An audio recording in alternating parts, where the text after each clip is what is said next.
शिवपाल यादव रहेंगे, पूरा राजनीति के साथ साथ साहित्य का समागम, क्या कार्यक्रम है, पूरा विस्तार में बताएं। रजत जी से और राहुल जी से हमारी बात हुई तो उन्होंने पूछा कि मंत्री जी के पास कौन सा कार्यक्रम, मंत्री जी हमारे पिताजी की याद में कार्यक्रम होना है, मंत्री जी मुख्य अतिथि रहेंगे, तो कौन सा कार्यक्रम रहे। तो मंत्री के साथ कप सम्मेलन का जुड़ा रहता है, मंत्री कप सम्मेलन पसंद करते हैं, इटावा की जनता भी पसंद करती है। और अभी कुछ कार्यक्रम हो नहीं पाए थे, कोरोना की वजह से नहीं हो पाए थे, तो हमने इन्हें सजेस्ट किया राहुल जी को कि आप कप सम्मेलन कराएं, इसलिए मंत्री जी का प्रोग्राम फिक्स किया था। क्या खासियत रहेगी, क्योंकि जानकारी मिल रही जिस तरह से 6 घंटे ये कभी सम्मेलन चलेगा, जी शिवपाल जी भी पूरा समय देंगे, तो किस तरह से यही तो आप शिवपाल सिंह जी की जो का से प्रेम है उन्हें आप ये समझो, घोसी का चुनाव है और आज भी वहीं है, लेकिन सिर्फ इसी कार्यक्रम के लिए यहाँ आ रहे हैं और पूरे कार्यक्रम पे बैठेंगे, आप लोगों के साथ रहेंगे, बढ़िया कार्यक्रम होगा, आप लोग भी देखें और मंत्री जी का यहाँ आशीर्वाद हम लोगों पे रहेगा, वो भी कार्यक्रम पूरा देखें। अपील यही है, कप सम्मेलन जो हम लोग करा रहे हैं ये एक तरीके का पूरा हिंदू मुस्लिम एकता के लिए, सारा आप जो अपनी इटावा जिसके लिए पहचान गंगा जमुनी की है, वो एक संदेश देना चाहते हैं और सारे लोग मिलजुल के आएँ, मिलजुल के देखें, यही एक संदेश जाना है।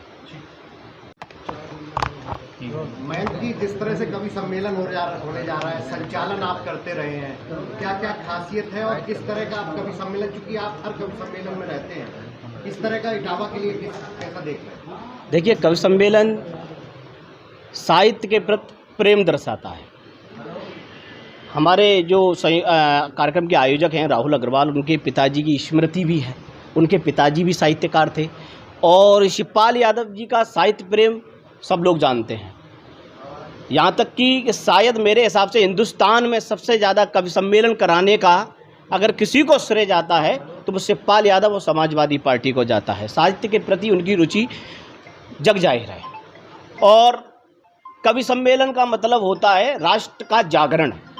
यहाँ पर ये मतलब नहीं हो सकता हम किसी पार्टी का गुणगान करने बैठे हैं। कवि सम्मेलन का मतलब है राष्ट्र जागरण, यानी कि राष्ट्र चेतना के गीत गाए जाएंगे, हंसाया भी जाएगा, श्रृंगार के भी गीत पढ़े जाएंगे। मैं 4 लाइन रखता हूँ कि इन हवाओं का, इन घटाओं का रुख मोड़ देंगे हम, साहित्य का दर्पण भी समाज को बेजोड़ देंगे हम, और जिस दिन नौबत आएगी निज स्वाभिमान बिकने की, राम की कसम उस दिन कविता लिखना छोड़ देंगे हम।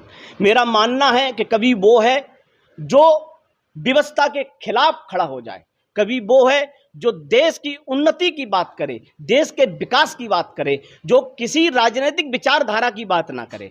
और शिवपाल यादव इस चीज़ से अति प्रसन्न रहते हैं। कवि सम्मेलन जो कल होने जा रहा है उसमें कौन बड़ी हस्तियां इटावा में शिरकत करेंगी? देखिए, सबीना अदीब बहुत बड़ा नाम है हिंदी कवि सम्मेलनों में और मुशायरों में भी अक्सर देश और विदेश में वो जाती हैं। खुर्शीद हैदर बहुत बड़ा नाम है, गौरी मिश्रा नैनीताल से आती हैं, बहुत बड़ी कवित्री हैं, अंतर्राष्ट्रीय मंचों पर रहती हैं, गौरव चौहान, अवनीश त्रिपाठी, मैं खुद भी रहता हूँ।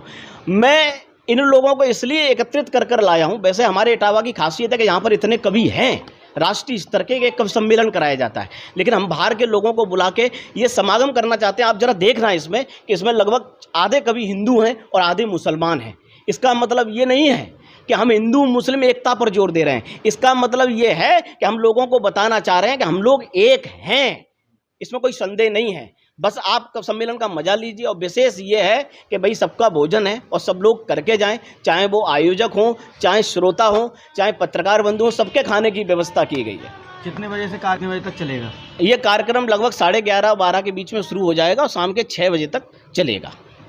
प्रेस कॉन्फ्रेंस रखे हैं, जिस तरह से कवि अखिल भारतीय कवि सम्मेलन कार्यक्रम कराया जा रहा है, क्या है पूरा इसके बारे में कुछ थोड़ा सा विस्तार से बताएं। ये कवि सम्मेलन जो कल होने जा रहा है विराट, ये हमारे पिताजी की पुण्य स्मृति में और उनकी याद में करा रहा हूँ, स्वर्गीय श्री कैलाश चंद अग्रवाल जी, ठीक है। और हमारे पिताजी भी साहित्य से जुड़े हुए थे और उन्होंने कभी कविता भी खूब लिखी है, पर कभी मंच उन्होंने साझा नहीं किया है, और उन्हीं की याद में हम ये कराने जा रहे हैं। और इटावा की जन्मभूमि में भी साहित्य का प्रेम बसा हुआ है। क्या क्या इसमें खासियत होने जा रही है? कवि सम्मेलन तो हर वर्ष इटावा में कोई ना कोई बढ़िया होता है, आपके कवि सम्मेलन में ऐसा क्या है कि जो औरों से अलग और कुछ अलग चीज़ें? ये तो मयंक बता दिया। किस तरह से आयोजन किए जाएंगे कार्यक्रम इसमें क्या कवि को बुलाया गया? कवि हमारे जो आ रहे हैं वो अंतर्राष्ट्रीय और अपने इंडिया दोनों के हैं। एक सबसे बड़ी कवयित्री हैं अपने सबीना अदीब जी, वो आ रही हैं। गौरी मिश्रा जी नैनीताल से, प्रीति अग्रवाल जी देहरादून से, सुल्तान जहाँ बरेली से, खुर्शीद हैदर आ रहे हैं अपने मुजफ्फरनगर से, और फ़करी मेरठी आ रहे हैं मेरठ से, और फिर एक गौरव चौहान तो आज एक ऐसा नाम है इटावा के लिए जो सभी लोग जानते हैं। और अपने मयंक भदौलिया अपने हमारे छोटे भाई हैं, बड़े भाई हैं, वो हैं।